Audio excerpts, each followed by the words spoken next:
Buenas, então vamos lá, vamos dar continuação à nossa série sobre automação, onde a gente tenta responder a dúvida se é possível lucrar com robôs no mercado financeiro, mais especificamente no Profit Chart. Né? Então, mas antes de mais nada, não se esqueça, deixa um like se puder, se quiser, se gostar, que ajuda a gente bastante, e não se esqueça de visitar os links importantes aí, o repositório de códigos, né? E os nossos grupos do Facebook e Telegram. Beleza? Então, vamos lá, vamos direto ao assunto. Legal, então para os afobados, apressados aí que querem só pular direto para o resultado, né? Vamos ver já logo esses resultados, porque, como eu falei desde o primeiro vídeo, né, a intenção não é ser um clickbait para prometer um resultado, um modelo infalível, maravilhoso, onde você vai ficar milionário, né? Então, até por isso, o resultado que a gente vai observar aqui é bem irônico, tá? Então, o que eu estou fazendo? Eu vou configurar. E quem assistiu o primeiro vídeo lembra, a gente colocou para operar a partir do dia 1º de fevereiro, né? A ideia é deixar ele rodando por um mês completo. Claro, perceba que eu coloquei o nome do vídeo como semana, né? Apesar de ser mais de uma semana, mas é porque eu não ia fazer um vídeo, não quis fazer um vídeo só para falar sobre o resultado de 3 dias. Então, esse primeiro vídeo vai ser um período um pouco mais longo, né? A própria semana mais aqui os 3 dias iniciais do mês, mas a partir daqui eu pretendo começar a fazer de fato semanalmente, né? Então, data final e o resultado a gente pode ver R$10, né? Então é bem irônico, porque se eu tivesse tentado até mesmo manipular o robô para chegar num resultado desse, eu provavelmente não teria conseguido tão perfeitamente, né? Porque a gente virtualmente terminou no 0 a 0, né? Por causa de R$10 aí, mas quase no 0 a 0. E você perceba que foram 35 operações, 16 operações vencedoras, 19 perdedoras, né, um percentual de 45%, então a gente errou mais do que acertou, porém a gente terminou no lucro, então isso quer dizer que quando a gente acertou, a gente ganhou mais, né? Então você vê que a média de operações vencedoras foi de R$70 e a média de operações vencedoras R$60, né? A nossa maior operação vencedora de R$165 e a nossa maior operação perdedora R$80, tá? Rapidamente, para a gente finalizar, vamos ver os gráficos aqui. Então, se a gente abrir os gráficos, perceba que o gráfico de patrimônio, né, não é um gráfico legal, muito zigue-zague, muito vai e vem, né, e basicamente o que aconteceu foi que nos últimos dias, né, perceba, até o dia 8, né, a gente estava com resultado consideravelmente positivo, R$410, né, porém, nos últimos basicamente 2 dias, né, dia 9 e dia 10, a gente entregou tudo de volta, né, então bem curioso até, né. Mostra bem aquele caso, né, de como você pode entregar o lucro de uma semana, ou às vezes mais, né, no caso aqui foram uma semana mais 3 dias, né, 8 dias, né, a gente pode literalmente entregar todo esse lucro em 2 dias aqui, né, bem curioso. Bom, então esse foi o resultado, né, para quem só queria ver o resultado já está satisfeito, né? Agora a gente pode falar um pouquinho de forma mais séria sobre o robô e sobre como operar no mercado financeiro usando robôs, minhas primeiras impressões pelo menos, né?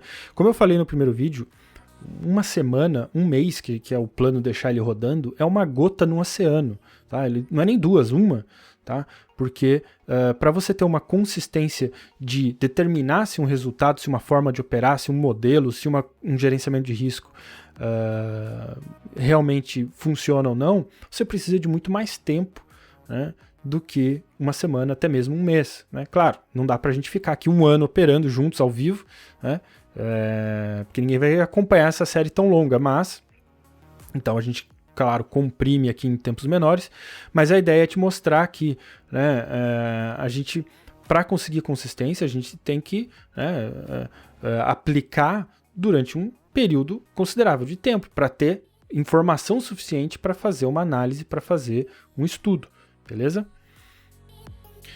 Então, antes da gente continuar, eu só queria mostrar algo curioso, né, que se a gente executar o backtest neste mesmo código, né, durante aquele mesmo período, então vamos configurar aqui, ó, período de análise personalizado, eu vou colocar aqui do dia 1, né, de fevereiro até 11 hoje, né? Apesar de que hoje não tem mercado, só para a gente ter o mesmo período, né? E perceba que a gente pode agora configurar o nosso backtest da mesma forma que a gente configura o módulo de automação.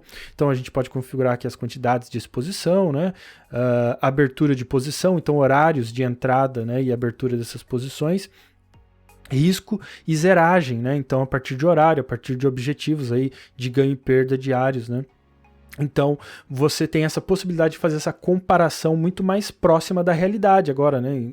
Como você aplica o seu modelo, né, no módulo de automação para o backtest. Além de que agora, né, muitos desses gerenciamentos que as pessoas gostariam de fazer através do código, né, você não precisa, você pode fazer pela própria ferramenta. Né, configurando esses parâmetros, tá? E eu vou falar mais sobre isso em vídeos aí que virão nas próximas semanas para introduzir um pouco mais sobre essas novas atualizações, beleza? Mas o que eu quero te mostrar é que olha as estatísticas desse modelo, né, deste mesmo modelo para o mesmo período, né, porém no backtest, né? Então perceba que a gente teve aqui o mesmo número de operações, 35, né? Porém note que teve uma pequena diferença aqui, onde a gente tem uma operação a mais vencedora em relação às perdedoras, né?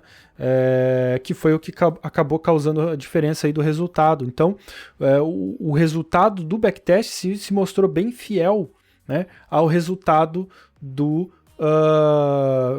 módulo de automação oficial, vamos dizer assim, real, né, que eu usei na conta real, né? Claro, essa operação que não casou, né, foi o que acabou causando a diferença aqui, né?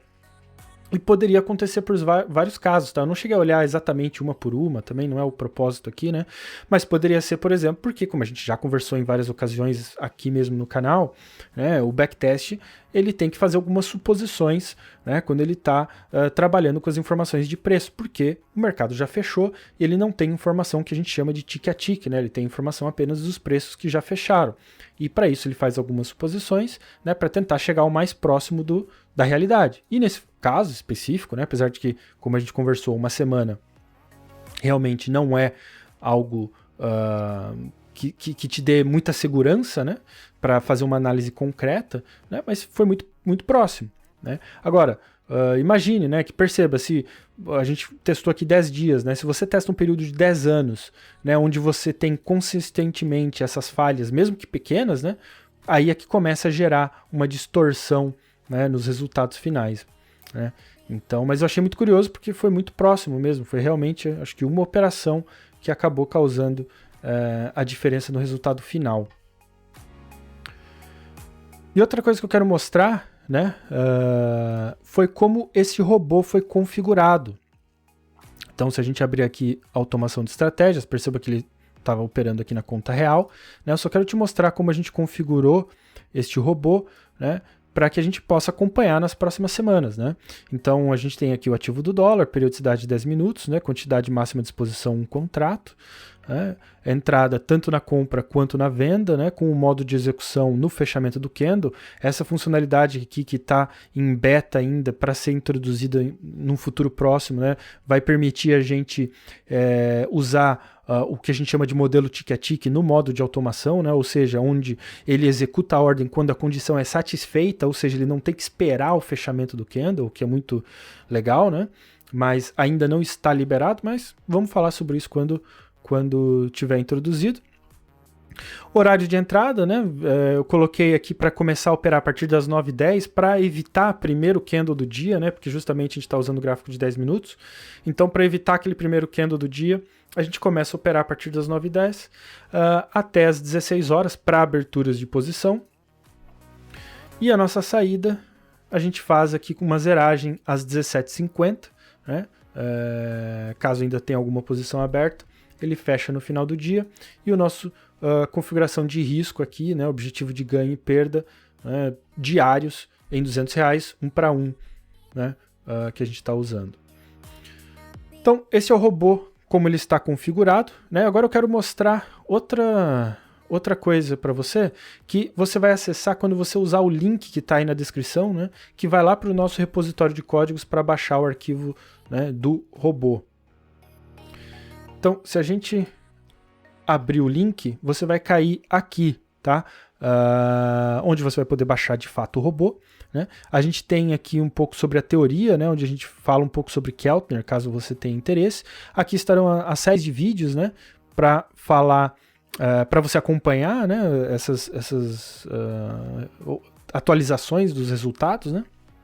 Mas eu também vou deixar a tabela de configurações e resultados justamente para você poder comparar para cada semana. Então a gente tem os parâmetros do indicador, né, de fato, do Keltner, aqui configurados, tá?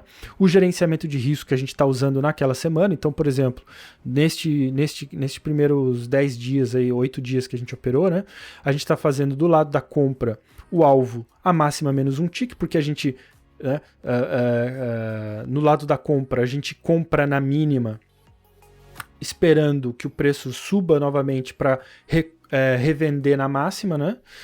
E na venda a gente faz o contrário, né? Do lado da venda a gente vende na máxima para recomprar na mínima mais um tick.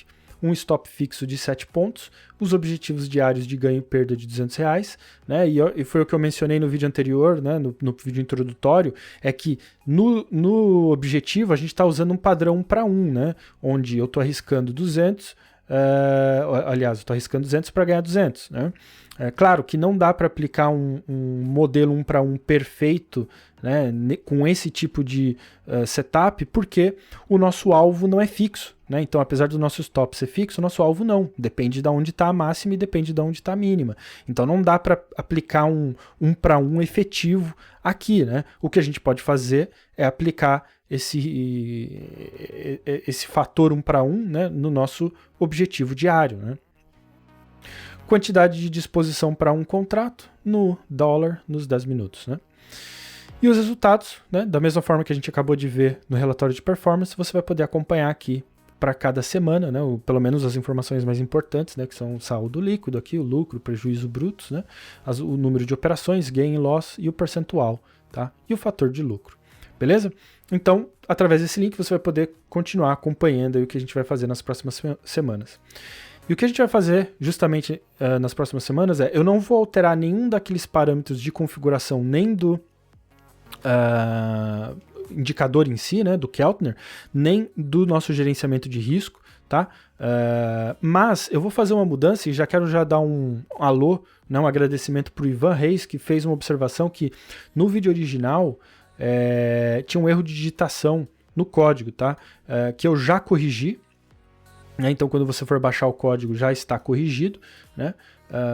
Porém até levantou uma discussão de que o código com o erro estava dando resultados melhores, pelo menos no backtest, do que o código correto, né? O que eu achei bem curioso.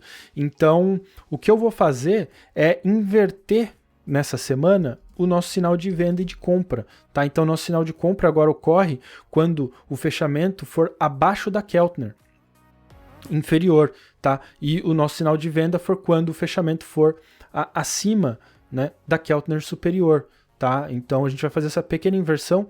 Como eu falei, uma semana não é período suficiente para nada em termos de mercado financeiro, tá?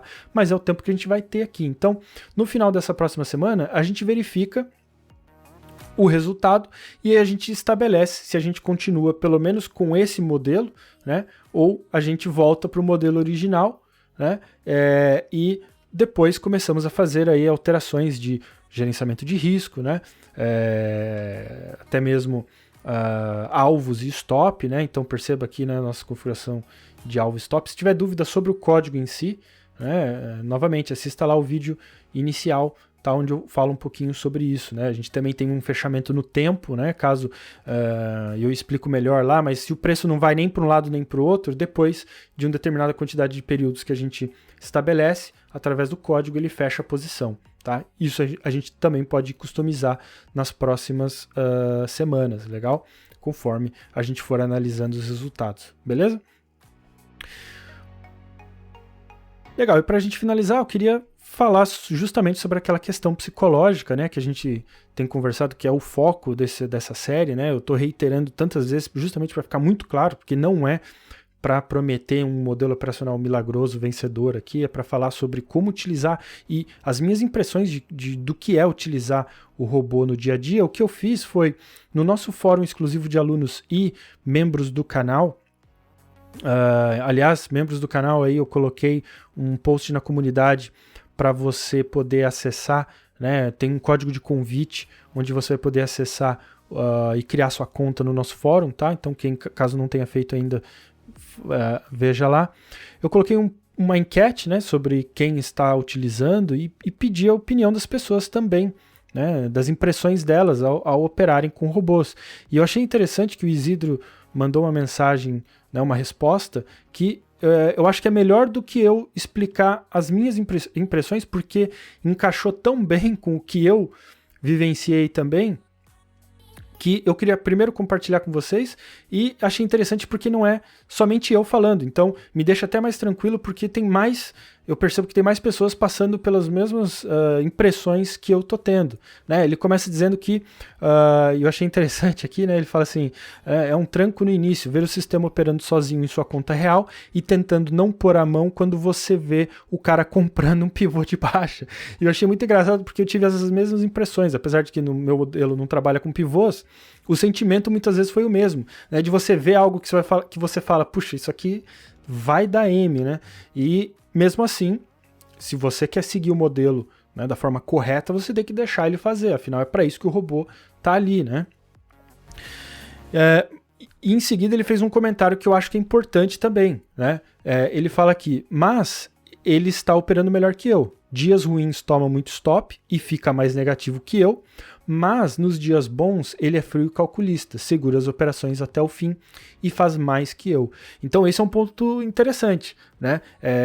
Foi algo que a gente conversou lá no primeiro vídeo, né? Quando a gente tem um pouco dificuldade com aquele controle psicológico de operar, né? Em que a gente aceita ganhos pequenos, né, em detrimento de riscos enormes. A gente aceita perder riscos, a gente aceita perder muito, né, alterando stop, né, tirando stop, alterando o gerenciamento de risco, enquanto quando a gente começa a ganhar um pouquinho, a gente já quer fechar a posição para garantir algum lucro, né? Que é o que a gente está discutindo aqui, né? E ele diz, muito complicado não pôr a mão, né? Lembra que a gente falou, né? O problema psicológico do robô é o mesmo, porque se você vai lá, liga o robô, desliga o robô, né? Você acaba tendo os mesmos problemas que você teria operando de verdade, né? Mas ele diz aqui, mas essa é a ideia, mas sou suspeito para falar. Acho que quem usa um operacional e desenvolveu uma estratégia para fazer exatamente aquilo que está acostumado a fazer, fica apreensivo, pois sabe quando vai dar M, né? Já um usuário que pega e coloca para rodar sem saber ao certo o que está sendo feito, ficaria mais tranquilo. E é um ótimo ponto, né? Foi o que a gente falou. Se você sabe que é uma operação que normalmente você não entraria, você tem muito mais dificuldade de aceitar e deixar o robô trabalhar, né? Você tem a chance de parar, cancelar, fechar, né? Alterar o gerenciamento, né? Enquanto, quando você não sabe o que está fazendo mesmo, né? Você não vê diferença nenhuma, porque você não sabe que é uma operação ruim, né? Então, é um ponto interessante. E ele dá um exemplo aqui, e achei interessante esse exemplo, que aconteceu exatamente parecido comigo, né? Então ele diz assim, dia 8 no índice, entrei em um sinal de compra por volta das 10h40, com stop no fundo do dia para pegar 500 pontos subindo. O robô entrou também na outra conta, juntinho comigo no mesmo sinal. Gráfico de 2M, candle de 10h40. Quando o candle de 11h04 rompeu o micro pivô para baixo, eu zerei minha operação negativo. O robô olhou para o lado, me chamou de arregão e seguiu em firme, sem coração, com um bloco de gelo. O mercado não rompeu o fundo, subiu e pagou os 500 pontos.